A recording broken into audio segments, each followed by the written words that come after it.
देखिए, हम class start करते हैं और जो कल पढ़ा था उसी को आगे कंटिन्यू करेंगे। अभी कल हम लोग कंटिन्यू क्या, उसमें कुछ लॉज हैं जो हम पढ़ रहे होंगे। तो कल एक लॉ हमने पढ़ा था ब्लैक बॉडी रेडिएशंस का, and that was Wien's displacement law. तो वहां से देखते हैं आगे।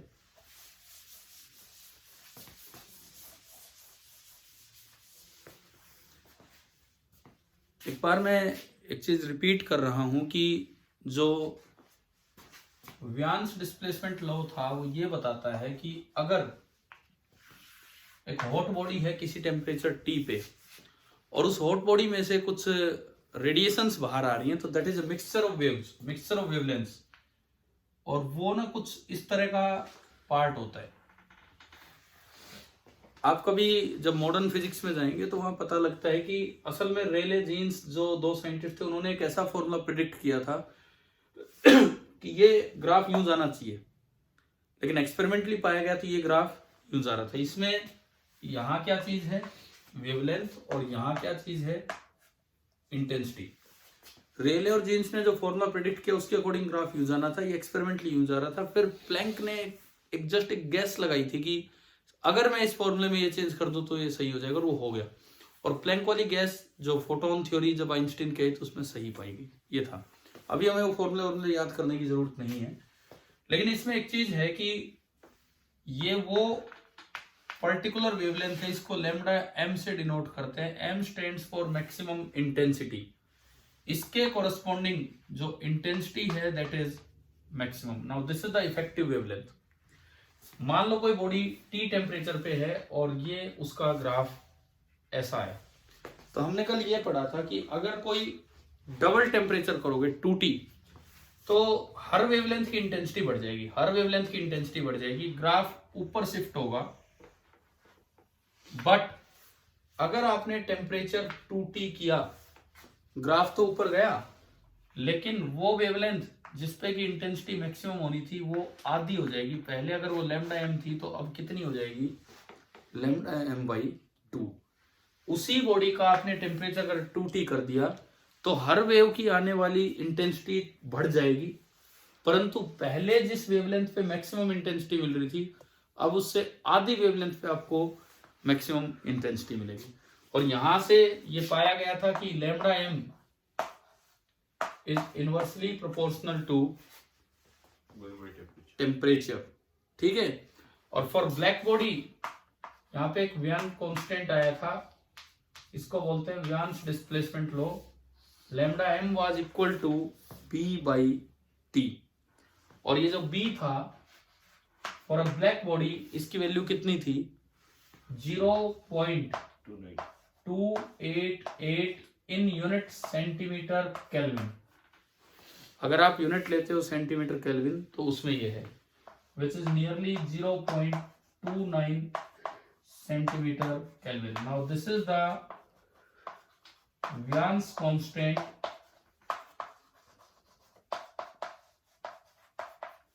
For a black body. This is the Wien's constant for a black body, ठीक है भाई। ये तो हमने लिख भी रखा होगा। एक सेकेंड, एक और पार्टिसिपेंट्स पे नजर डाल रहा हूँ। हाँ भाई वंशिका, समझ आ रहे है? एक बार बोलना, ठीक है। तो इसमें कंटिन्यू कर लेना आप, ठीक है। हम एक क्वेश्चन लेते हैं इस पे ना, वियांस डिस्प्लेसमेंट लॉ पे आप एक क्वेश्चन लिखिए।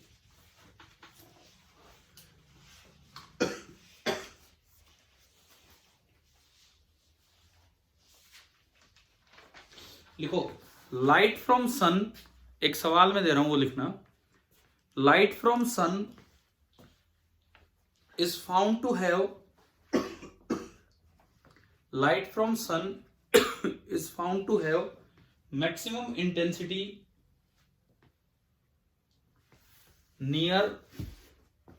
नियर लैम्डा बराबर 470 nanometer.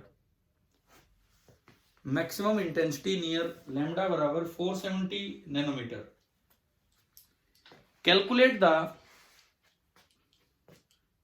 Calculate the temperature of the sun calculate the temperature of the sun assuming it to be a black body, assuming it to be a black body. एक बार लगाएं आप ये फॉर्मूला।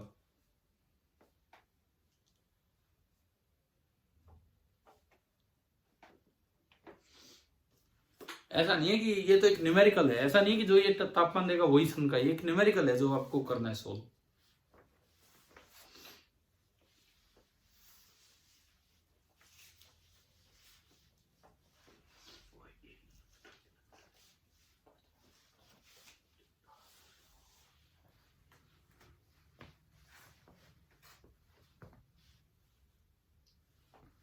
फॉर्मूला आप लगाएंगे यही वाला,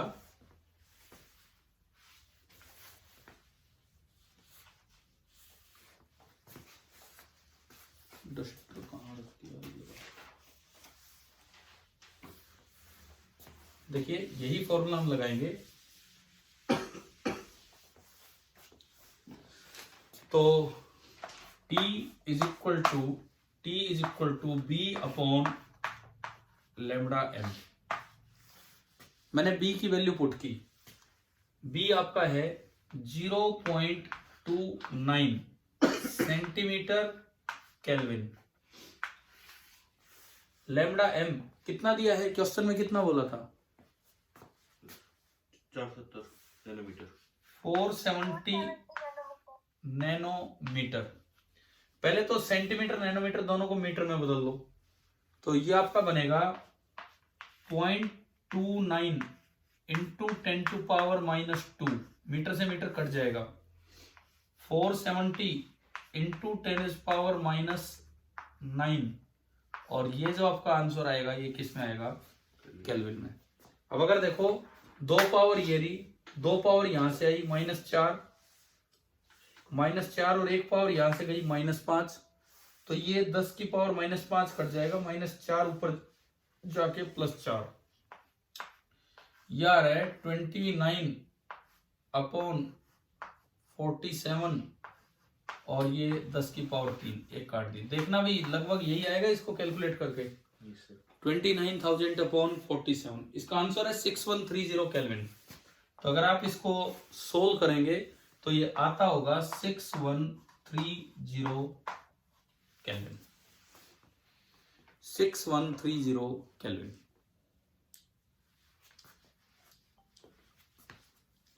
ठीक है, व्यांस लॉ पे किस तरह का क्या सवाल आ सकता था वो ये समझ आना चाहिए आपको यहां से।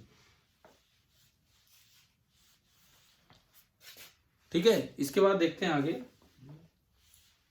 तो मैं इसमें ब्लैक बॉडी रेडिएशन पे एक और चीज आपको पढ़ा देता हूं। इधर देखना, एक्सप्रेशन रटने की जरूरत नहीं है बट समझ लो फिर भी, जो मैंने अभी बताया था मॉडर्न फिजिक्स का एक पार्ट है, पर हम पढ़ रहे हैं ब्लैक बॉडी रेडिएशन, 12th में अलग से आता नहीं है तो यहीं पे सीख लेते हैं। उसको बोलते हैं अल्ट्रावायलेट। सर हाँ क्या अब कर लेना इसको सोल्व, है ना, जितना भी है हो सकता है एक और जीरो आ नहीं सकता, 61,300 उसमें, अच्छा उसमें हो जाएगा। फाइनल आंसर ये देख लेना कि ये आ रहा है ना।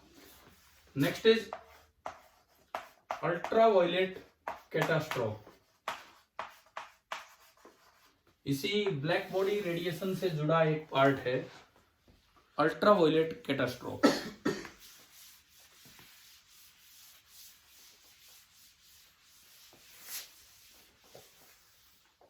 अल्ट्रावायलेट कैटास्ट्रोफ, एक बार ये पार्ट हम देखते हैं।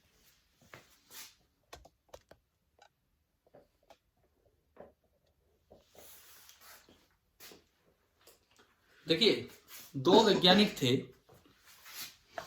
उन वैज्ञानिकों का नाम था रेल एंड जीन्स। इन्होंने क्या माना था, इन्होंने माना था कि जो ब्लैक बॉडी रेडिएशन है, black body radiation, this is a classical phenomena.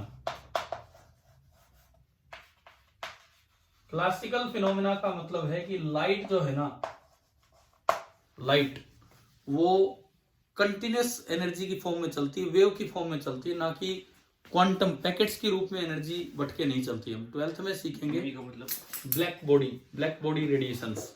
Black body radiation ये भी रिप्रेजेंट कर रहे हैं यहाँ पे, है ना, कंटिन्यूस फिनोमेना। देखो थोड़ा सा ये वाला पार्ट इस चैप्टर में यहाँ भी नहीं पढ़ा जाता, तो मॉडर्न में आएगा, लेकिन मैं एक बार बता रहा हूँ आपको कि क्या है। अल्ट्रावायलेट कैटास्ट्रोफ क्या था कि रेले और जीन्स ये दो लोगों ने इसको माना था कि ये जो ब्लैक बॉडी रेडिएशन है क्लासिकल फिनोमेना है, मींस लाइट जो है वो पैकेट्स में बट के एनर्जी नहीं चल रही बल्कि एक कंटिन्यूस एनर्जी। देखो एक छोटा सा एग्जांपल, अब मान लो मेरे सामने कुछ बच्चे बैठे हों, कुछ पौधे हों, मुझे उनमें पानी देना हो। एक तरीका होता है मैं पाइप नलकी से सब में पानी लगातार बांटता जा रहा हूँ। दूसरा तरीका, मैंने अगर 10 पौधे हैं तो मैंने 10 पैकेट बना रखे हैं और मैं फेंक रहा हूँ, ले वही पहले से ही मैं पैकेट बना के फेंक रहा हूँ।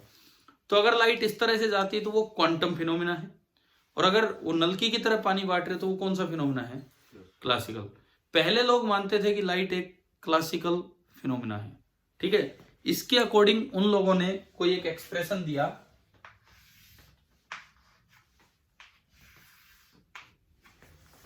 लॉर्ड रेले और जीन्स, ये जो दो वैज्ञानिक हैं, इन्होंने एक एक्सप्रेशन दिया। एक्सप्रेशन हमें याद रखने की जरूरत नहीं है। उन्होंने क्या कहा था सुनिए, एक ब्लैक बॉडी है या कोई भी बॉडी है, इससे मैंने कहा दुनिया भर की वेवलेंथ निकलती है, दुनिया भर की फ्रीक्वेंसी निकलती है।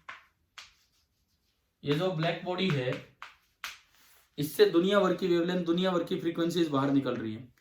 तो मान लो ये एक फ्रीक्वेंसी वेव है न्यू, और अगली जो frequency that is new plus d new. एक फ्रीक्वेंसी न्यू वन है, लास्ट वाली फ्रीक्वेंसी न्यू एन है, बीच में मैंने कोई एक जनरल फ्रीक्वेंसी मानी, मैं वेवलेंथ की जगह फ्रीक्वेंसी में जा रहा हूं। जनरल फ्रीक्वेंसी मानी न्यू, और अगली फ्रीक्वेंसी कितनी मान ली? Nu plus d nu. इसके बीच में कुछ 4-5 वेव्स आई होंगी। उन 4-5 वेव्स की जो एनर्जी है उसका ग्राफ इन्होंने प्लॉट करवाया, उस यू का ग्राफ इन्होंने प्लॉट करवाया विद फ्रीक्वेंसी। विद फ्रीक्वेंसी इन्होंने एनर्जी पर यूनिट वॉल्यूम का ग्राफ प्लॉट करवाया। विद फ्रीक्वेंसी इन लोगों ने एनर्जी पर यूनिट वॉल्यूम का ग्राफ प्लॉट करवाया, और उनके एक्सप्रेशन के अकॉर्डिंग वो जो ग्राफ जा रहा था ना वो इस तरह का जा रहा था। उनके एक्सप्रेशन के अकॉर्डिंग ये जो ग्राफ जा रहा था, मैं आपको एक्सप्रेशन याद नहीं करवा रहा हूं बिल्कुल भी ना, वो हमें करना ही नहीं है अभी। वो जो ग्राफ जा रहा था वो इस तरह का जा रहा था, बट प्रैक्टिकली जो ग्राफ मिला वो ग्राफ कुछ ऐसा हो रहा था। प्रैक्टिकली जो ग्राफ मिला वो ग्राफ कुछ ऐसा हो रहा था। ये RJ stands for Rayleigh and gene in scientist के लिए। इनके अकॉर्डिंग ये जो ग्राफ जाना था ऐसा था, लेकिन जो एक्सपेरिमेंटल ग्राफ था वो आपका ऐसा मिल रहा था। Energy per unit volume associated with frequency new. With frequency new का मतलब है न्यू से न्यू प्लस डी न्यू तक की जो वेव्स हैं उनके साथ कितनी एनर्जी पर यूनिट वॉल्यूम आ रही थी इस ब्लैक बॉडी से, उसका ये ग्राफ था विद न्यू। एक्सपेरिमेंटल ग्राफ, ये जो रीजन था ना, ये जो रीजन था ये अल्ट्रावायलेट रीजन था जहां पे ये फेल हो रहा था। इसको क्या नाम दिया जाता है? अल्ट्रावायलेट कैटास्ट्रोफ, मतलब एक कहीं कॉन्ट्रडिक्शन आ जाना। तो अल्ट्रावायलेट रीजन में रेले जीन्स वाला फॉर्मूला गलत साबित हो रहा था और ये ग्राफ ऐसा आ रहा था। तो यहां करेक्ट करते हुए प्लैंक, मैक्स प्लैंक एक वैज्ञानिक थे, उन्होंने कहा कि जो ब्लैक बॉडी रेडिएशन है, now this is a quantum phenomena. Black body radiation is a quantum phenomena, और उन्होंने इस चीज को सही से एक्सप्लेन कर दिया था। और उन्होंने ये बताया था कि लाइट जब ब्लैक बॉडी से बाहर निकलती है तो वो कंटिन्यूअस एनर्जी के रूप में नहीं निकलती, बल्कि छोटे छोटे पैकेट पैकेट पैकेट पैकेट बन बन के निकलते रहते हैं। और इसी कॉन्सेप्ट से आइंस्टीन ने बाद में बनाई थी फोटोन थ्योरी, जिसके लिए एल्बर्ट आइंस्टीन को 1905 में नोबेल प्राइज भी 1905 में उन्होंने थ्योरी दी थी, 1921 में उन्हें नोबेल प्राइज भी दिया गया था। तो आप ये बताओ, इसी बीबी रेडिएशन से रिलेटेड ये पॉइंट समझ आ गए हैं क्या? हाँ भाई, क्लियर है? मैंने एक्सप्रेशंस नहीं बताए, वो हमें रटने की जरूरत अभी नहीं है, बट ये पता होना चाहिए कि ये क्या है।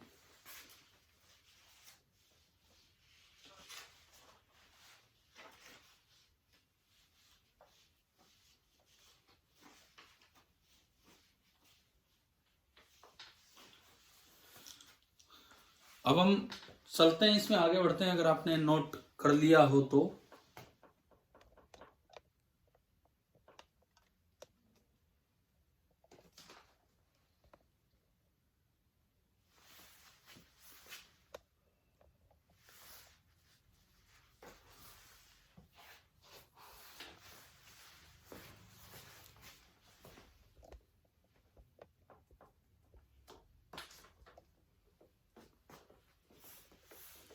आप में से कोई एक बार रिप्लाई कीजिए और ये बताइए, क्या ये वाला पार्ट आपको समझ आ गया है क्या? अल्ट्रावायलेट कैटास्ट्रोफ क्या है?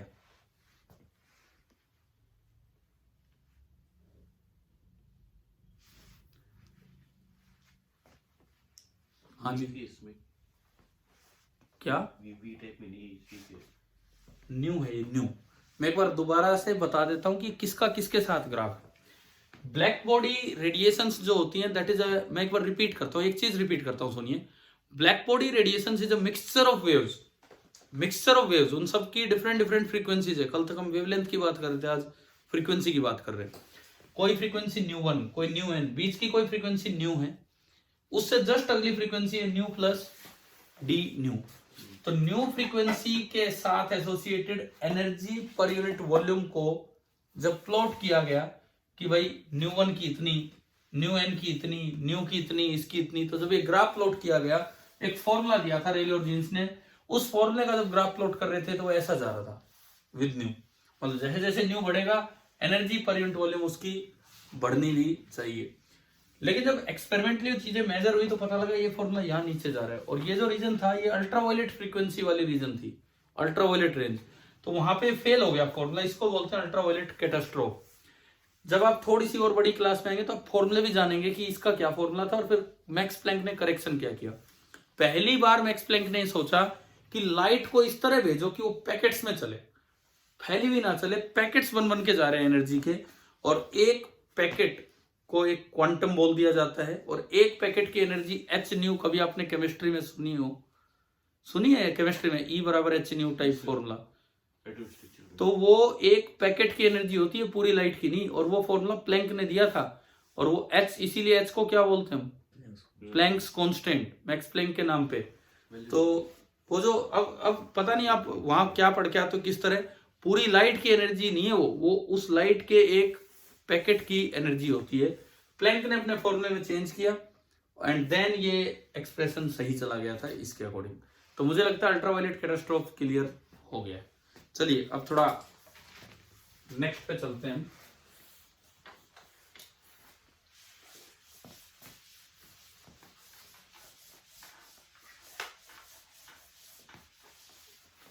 अब एक बॉडी में दो पावर्स होती हैं, हो सकता है किसी का रिपीटिशन हो रहा हो, किसी के लिए रिवीजन हो रहा हो, आप ध्यान दीजिए। एक बॉडी में दो पावर्स होती हैं, एक को बोलते हैं एब्जॉर्प्टिव पावर और एक को बोलते हैं एमिसिव पावर। किसी पावर की यूनिट वॉट नहीं है, दोनों पावर्स की यूनिट अलग होती हैं। तो एक बार आप ये समझना कि ये क्या क्या है। मैं एक तो बना रहा हूं एक बॉडी की एब्जॉर्प्टिव पावर, इसको हम डिनोट करते हैं ए से। एक मैं बना रहा हूं एक बॉडी की एमिसिव पावर, इसको हम डिनोट करते हैं ई से। दोनों की यूनिट्स बहुत ही अलग हैं। ये यूनिटलेस चीज है,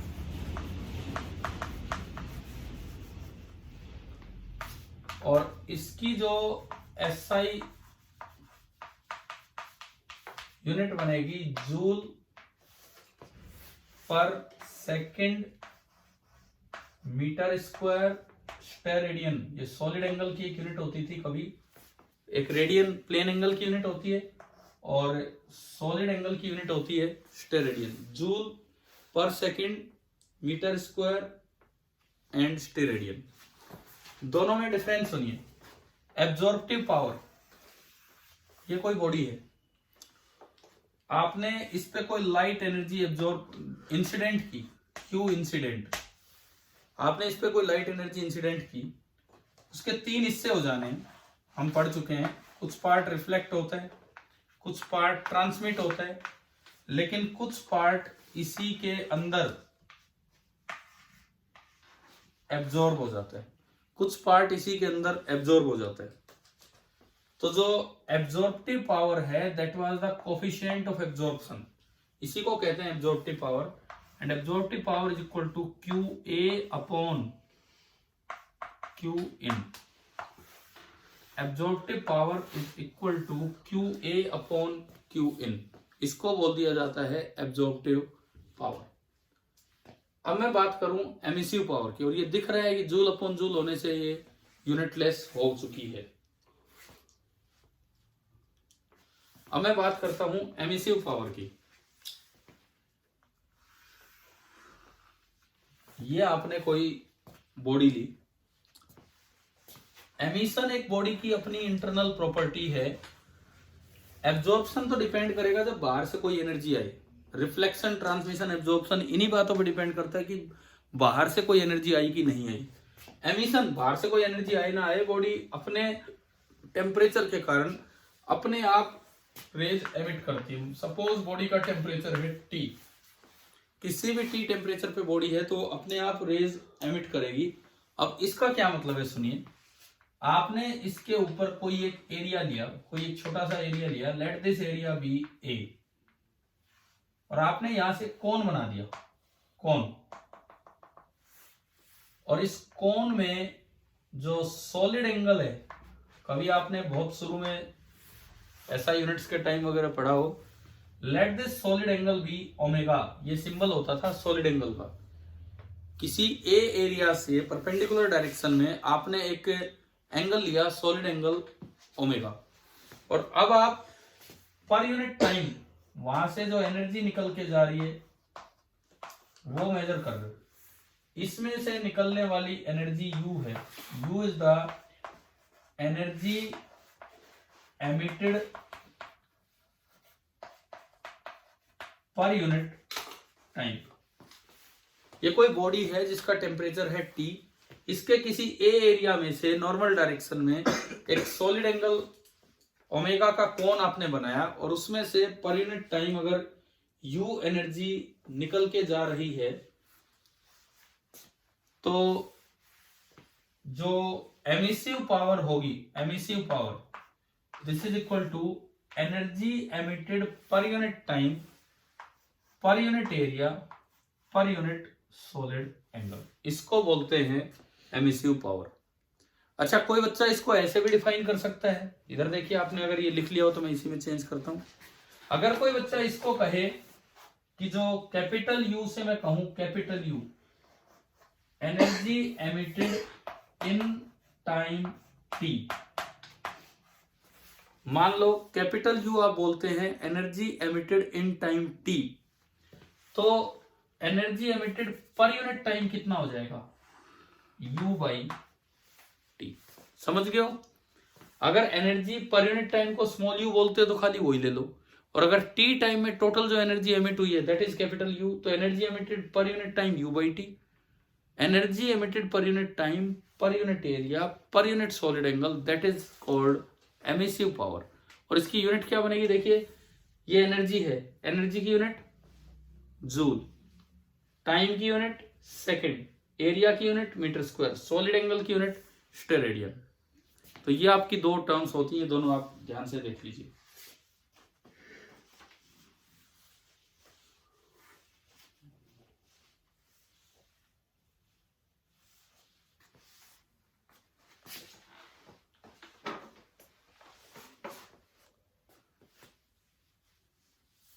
देखो, एक बच्चे ने अभी लिखा कि स्टेरेडियन कैसे यूज होता है। देखिए आप इधर सुनिए, ये पहले नोट कर लो, फिर मैं इसको हटाता हूं।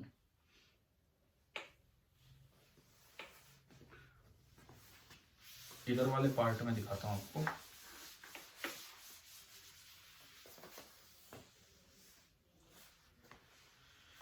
जैसे सपोज आपने कोई स्फीयर बनाया,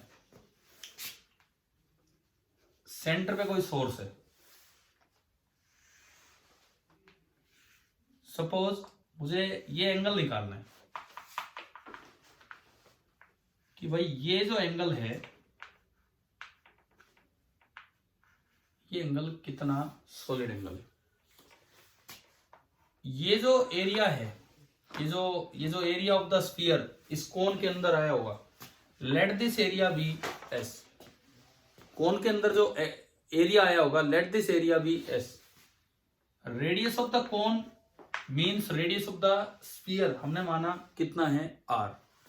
तो जो सॉलिड एंगल होता है उसका फॉर्मूला होता है S upon R square. S upon R square. S क्या है, एक स्फीयर था, एक कोन का कितना पार्ट उस स्फीयर को कट कर रहे हैं, उस area of the cone, area of the sphere का वो जो हिस्सा है उसको यहां पुट करेंगे, डिवाइडेड बाई आर स्क्वायर। ये आपका होता है solid angle, S by R square. ठीक है। अच्छा, ये एरिया कैसे निकलता है अब वो देख लीजिए आप इधर।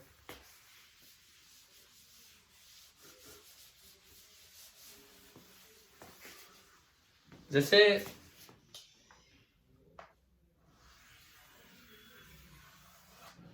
सपोज एक कोन का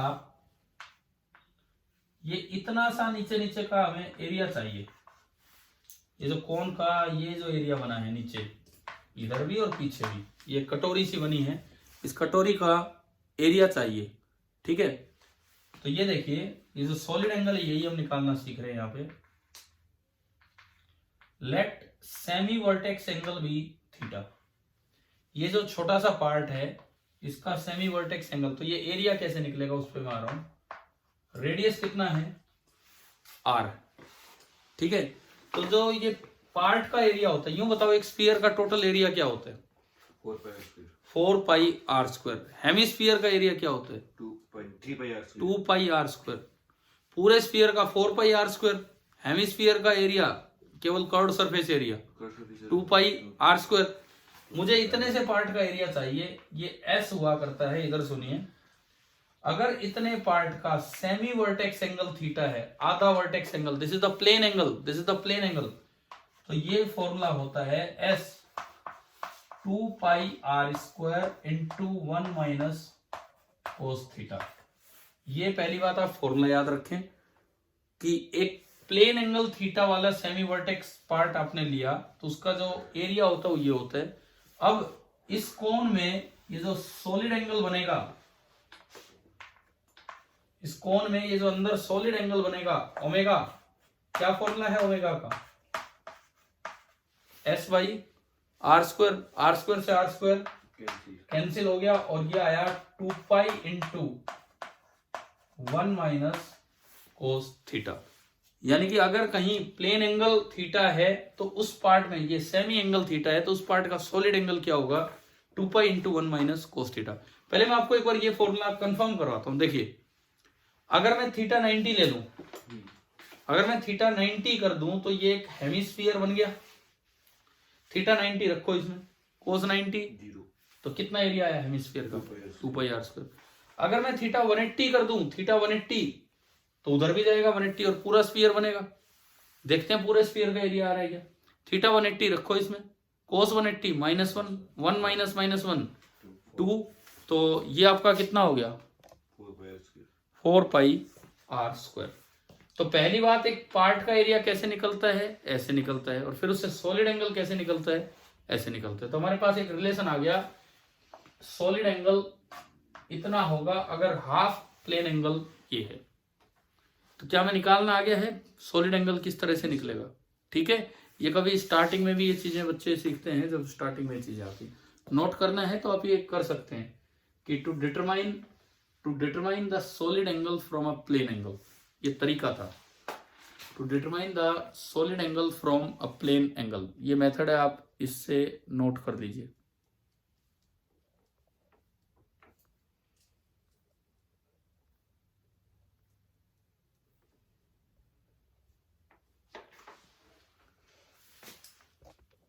आप में से एक बच्चे ने लिखा सॉलिड एंगल गिवन होगा क्या, गिवन नहीं होगा, तो मैंने आपको तरीका बता दिया है किस तरह से ये देखा जाता है।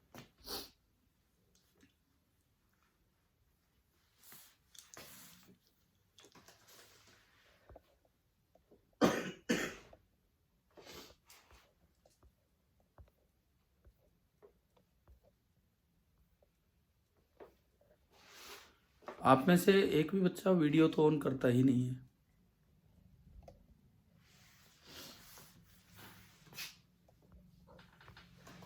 एक बार जस्ट फॉर 2-3 मिनट्स आप लोग अपने वीडियो ऑन कीजिए, फिर कर लेना ऑफ, कोई बात नहीं, मैं तो एक बार देखना चाह रहा हूं। जस्ट फॉर 2 और 3 मिनट्स। अश्विनी, एक ही बच्चे ने किया है ऑन। जस्ट फॉर 2 और 3 मिनट्स। हाँ जी अरमान जांगड़ा, समझ आ रहा है कि नहीं? यस और नो? हाँ ठीक है। आयुष, आयुष ठीक चल रही क्लास है? हिमांशु यादव, ठीक है, मैं एक बार देख लूँ आप सभी को ना। ईशान सिंह कैसे हो? अच्छा हूँ सर। ठीक है चलो अब जी कर लो ऑफ, मैं अपना काम करवाता हूँ आगे। देखिए आगे बढ़ते हैं हम। तो अब 2-3 छोटे छोटे रूल्स हैं, उनको मैं रिवाइज करवाता हूँ। लिख लिया है ये? Yes, sir.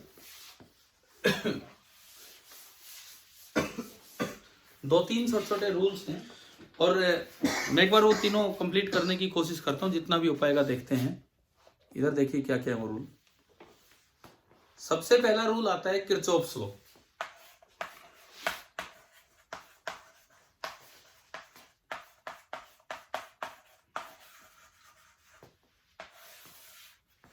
सबसे पहला रूल आता है किरचॉफ्स लॉ। देखिए किरचॉफ्स लॉ कहता है, सिंपल सा है, एक ये बॉडी ए है, एक ये बॉडी बी है और एक ये ब्लैक बॉडी है।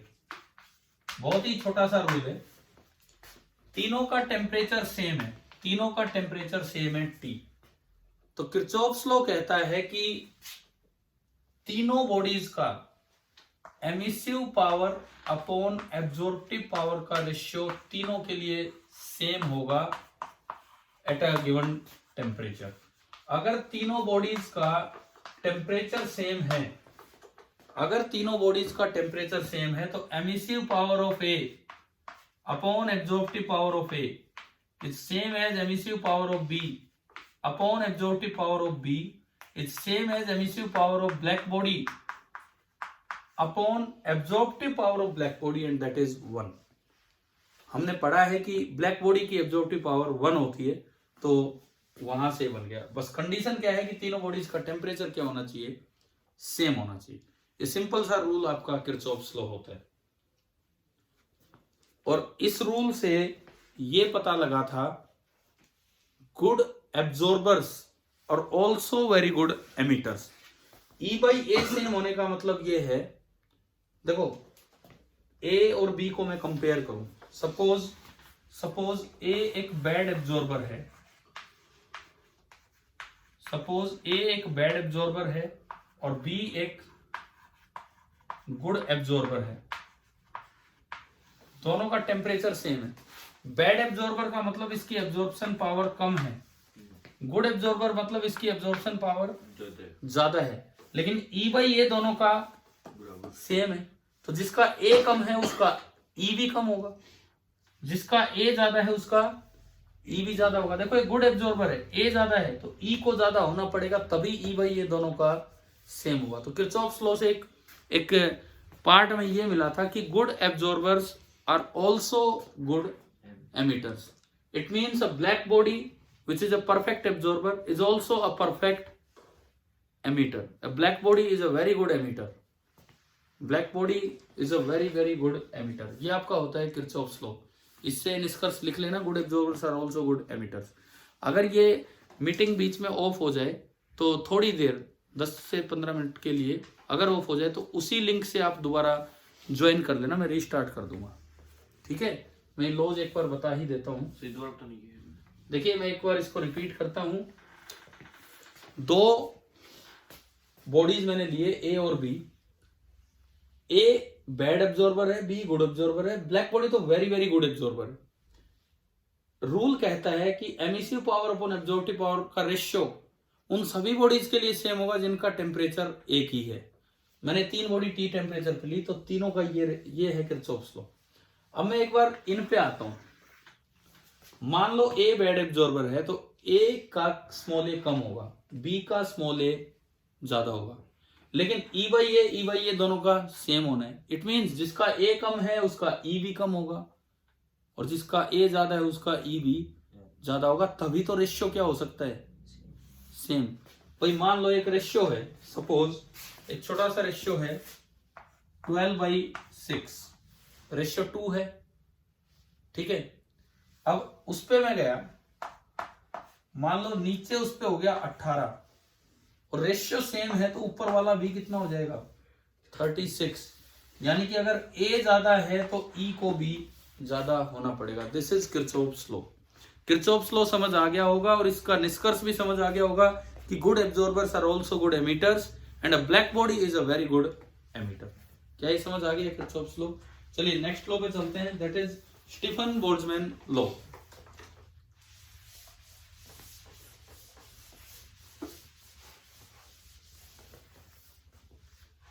नेक्स्ट लॉ पे हम चल रहे हैं, that is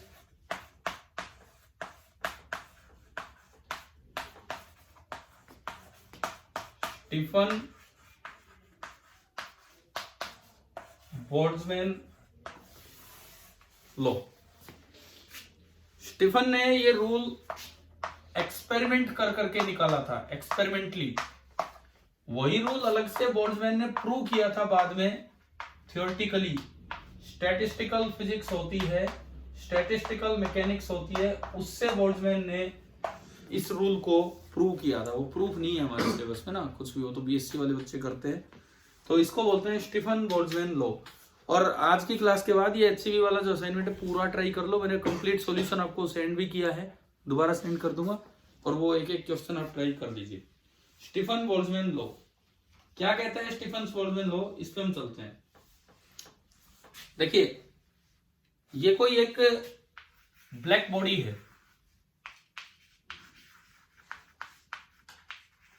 suppose this is a black body. इसका जो रेडिएटिंग सरफेस एरिया है, इसका जो रेडिएटिंग सरफेस एरिया है दैट इज इक्वल टू ए। और मान लो इस बॉडी का जो टेम्परेचर है दैट इज टी। अब मैं ना तो क्यू इंसिडेंट की बात कर रहा हूं, ना क्यू एब्जॉर्ब्ड, रिफ्लेक्टेड या ट्रांसमिटेड की, मैं केवल एमिटेड की बात कर रहा हूं। ये बॉडी जो energy per unit time radiate emit करेगी, energy per unit time, energy per unit time जो ये बॉडी रेडिएट करेगी, एमिट करेगी, that is directly proportional to area, radiating area, that is also directly proportional to absolute temperature की 4th power. और जब इनको इकट्ठा किया जाता है तो U बराबर एक कांस्टेंट आता है जिसको बोलते हैं Stefan's constant into A into T raise to power 4। ये एक फॉर्मूला बनता है for a black body, sigma into A into T raise to power 4, where sigma is called Stefan's constant. Sigma की वैल्यू होती है 5.67 इंटू 10⁻⁻8। यूनिट आप यहां से बना सकते हो। मैं एक बार ये मीटिंग रीस्टार्ट कर देता हूं, एक सेकंड।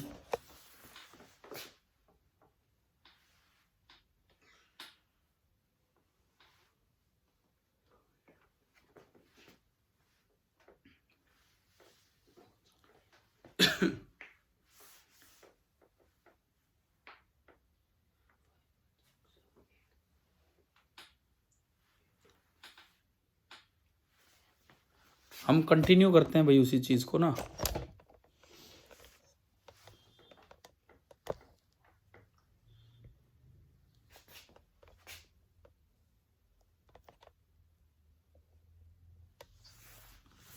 ठीक है, देखिए इधर देखिए, अभी ये सिग्मा होता है 5.67 इंटू 10⁻⁻8। अगर मैं इसकी यूनिट की बात करूं, यहीं से देखो, energy per unit time is watt, watt upon area metre square, और temperature kelvin raise to power 4। ये डेल्टा टी नहीं है कि अभी आप डिग्री सेल्सियस में पुट कर दो, यहां पे केवल टी है, तो तो केल्विन में ही लेना होगा टेम्परेचर, ना कि डिग्री सेल्सियस में, क्योंकि वो अलग अलग होगा, हमने थर्मोमेट्री में पढ़ा भी। ये स्टीफन्स कांस्टेंट है, स्टीफन्स कांस्टेंट। ब्लैक बॉडी के लिए रेडिएटिंग पावर ये होती है वोट के फिर कैसे? वॉट। वॉट बना यहां से यू से, U is energy per unit time, upon sigma की यूनिट, अपॉन एरिया, एरिया की यूनिट मीटर स्क्वायर, और upon temperature raise to power 4 means उसकी unit kelvin raise to power 4। ये आपकी यूनिट्स बनी है।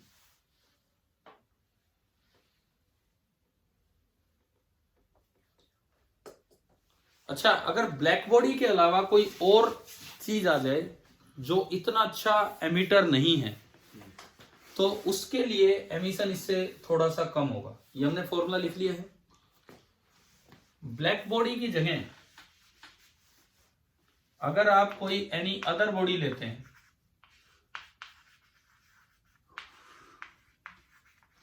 तो यू जो है ना, यू, ये एमिशन थोड़ा सा कम होगा। और अब यू होता है, ये तो रहेगा ही रहेगा sigma A T raise to power 4, लेकिन इसमें एक फैक्टर मल्टीप्लाई हो जाएगा। कितने टाइम्स हो जाएगा? ई टाइम्स। यहां पे ई को एक नया कोफिशिएंट बोला जाता है। E is called emissivity of body. लेकिन एक बड़ी अच्छी बात यह है, एमिसिविटी वही होती है ए के बराबर। ए क्या था? Coefficient of absorption. कारण क्या है? Good absorbers are also good emitters. तो जितनी ए होगा उतना ही ई होगा। This is equal to A, पर A was equal to Q absorbed upon Q in. Absorptive power जिसको आपने बोला था। एक बॉडी की एमिसिविटी से आपको मल्टीप्लाई करना पड़ता है, और ये ई जो होता है ये भी 0 से और 1 के बीच में ही कुछ होता है, ये अलग नहीं है, ये वही है। तो ब्लैक बॉडी की एमिसिविटी कितनी होगी? 1, क्योंकि ब्लैक बॉडी की एब्जॉर्प्टिव पावर भी 1 होती है। ई और ए दोनों बराबर होते हैं। कोई बच्चा अगर जैसे इसको भी प्रूव करना चाहे, ई और ए बराबर होते हैं, वो भी देख लीजिए इधर। देखो, आपने 2 बॉडीज ली, मैं कहता हूं दिस इज अदर बॉडी,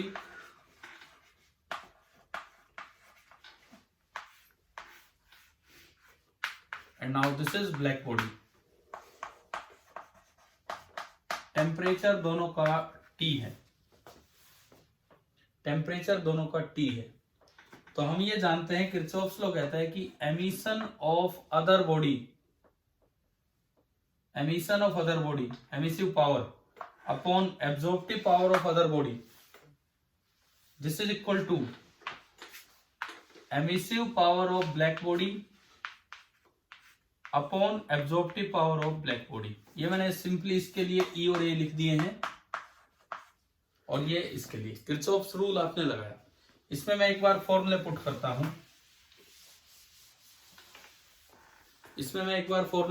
हूं, तो देखिए, for any other body emissive power होगी उसकी एमिसिविटी, उसकी कुछ भी एमिसिविटी होगी, into sigma into A into T raise to power 4 upon उसकी एब्जॉर्प्टिविटी बराबर। मैंने एक आइडेंटिकल ब्लैक बॉडी ली है, तो उसकी एमिसिविटी तो कितनी होती है?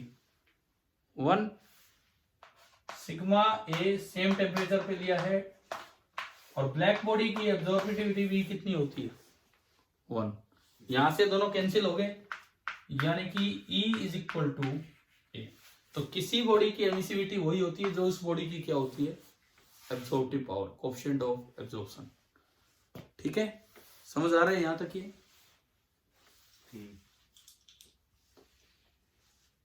अब इसमें एक चीज का ध्यान रखना, अगर आपने रेडिएटिंग बॉडी को एक कंटेनर में रख दिया है और वो कंटेनर खुद रेज उस पे डाल रही है, तो एमिसिव पावर थोड़ी सी अलग हो जाएगी। उस पे हम चलते हैं। अगर एक रेडिएटिंग बॉडी को हमने किसी एक कंटेनर में रख दिया और कंटेनर खुद रेडिएशन डाल रहा है उस बॉडी पे, तो अब थोड़ी सी एमिसिव पावर कम हो जाएगी, अलग हो जाएगी, वो देखते हैं हम।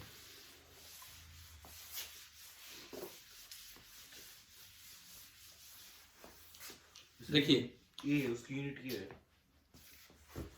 ए की यूनिट यूनिटलेस था, ए क्या था, यूनिट क्यू, तो वही ई की यूनिट है। E is simply a factor, E भी यूनिटलेस है क्योंकि ई बराबर ए आया है, ई वैसे भी एक फैक्टर ही है, तो दोनों यूनिटलेस ही हैं। अच्छा अभी देखिए सुनिए, अब मैं लेता हूं रेडिएटिंग बॉडी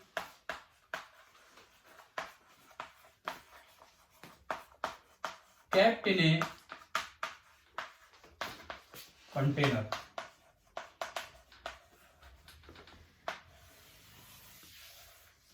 अब मैं यहां लेता हूं radiating body kept in a container. Suppose ये कोई बॉडी है, इसका एरिया आपने ए लिया, इसका टेम्परेचर है टी, इसकी एमिसिविटी है ई, तो एब्जॉर्प्टिविटी भी ई होगी। इस पे रेज आ भी रही है और जो सराउंडिंग टेम्परेचर है वो कितना है, T not. Now T not is surrounding temperature and T is the body temperature, and ये हमने माना कि T is greater then T not.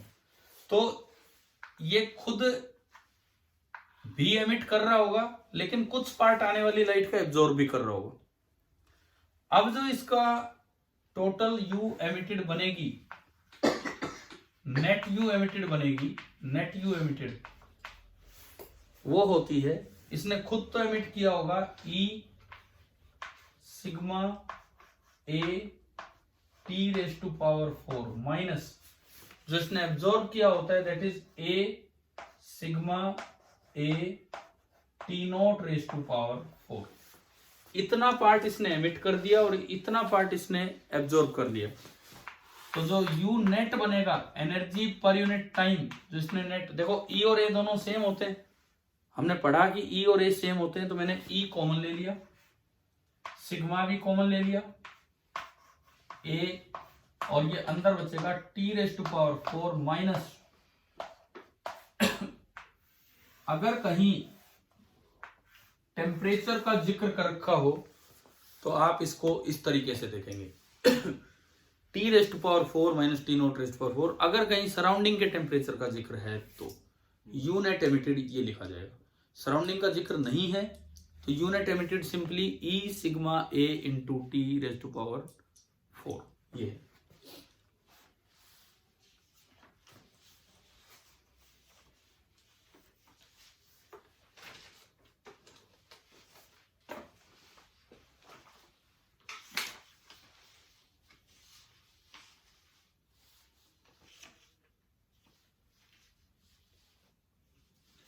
हम एक बार एक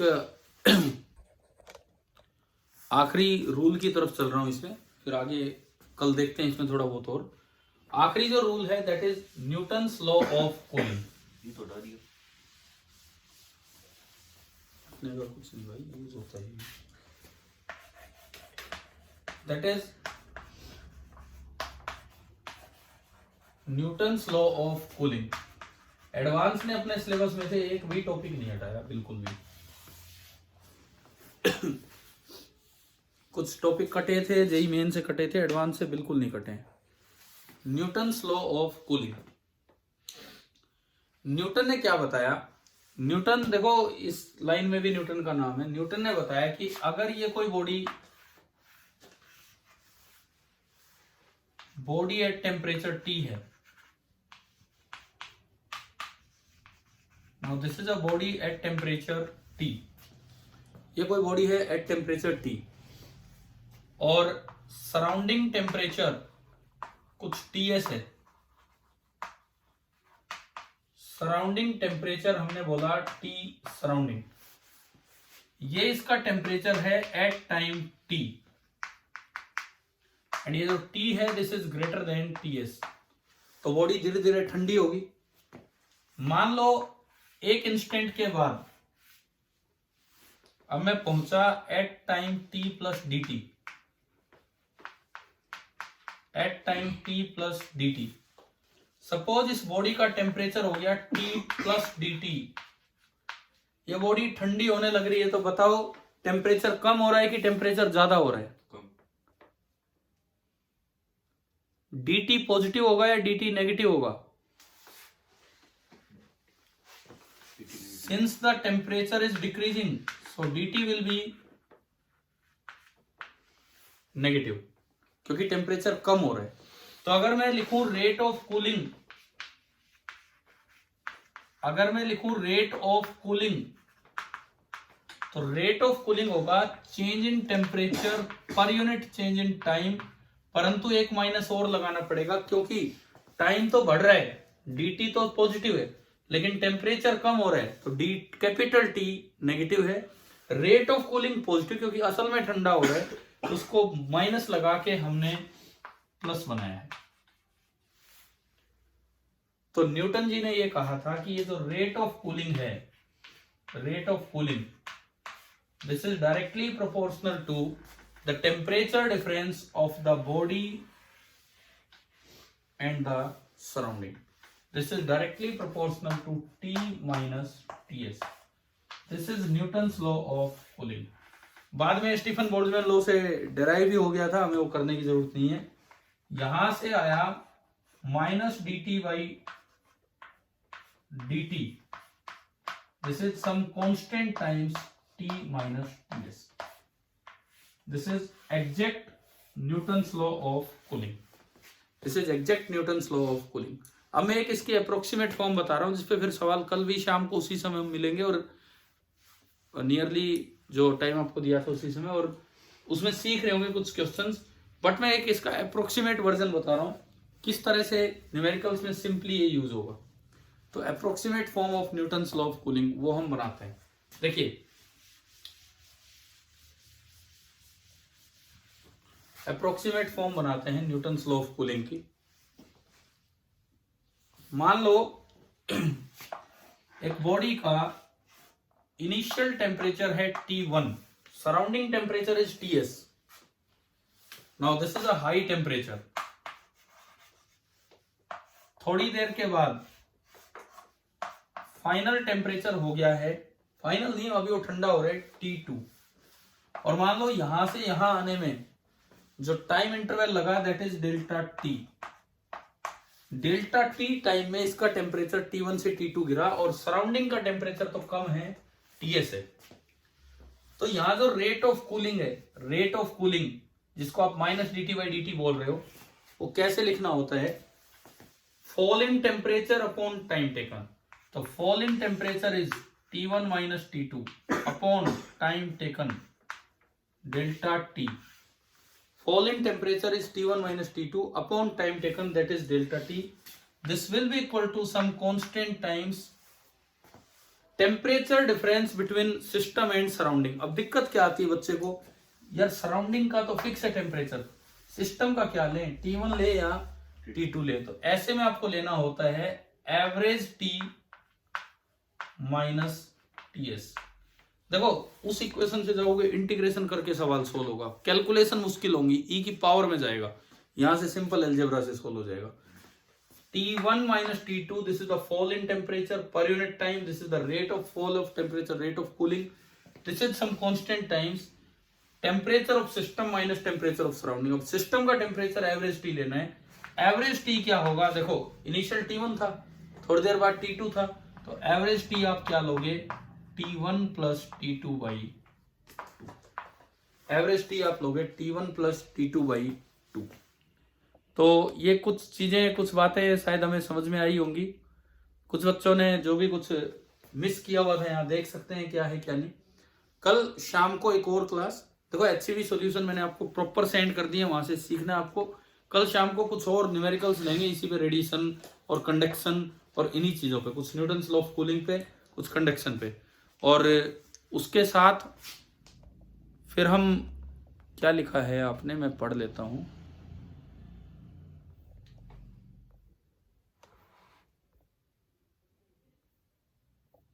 सर प्लीज रिपीट।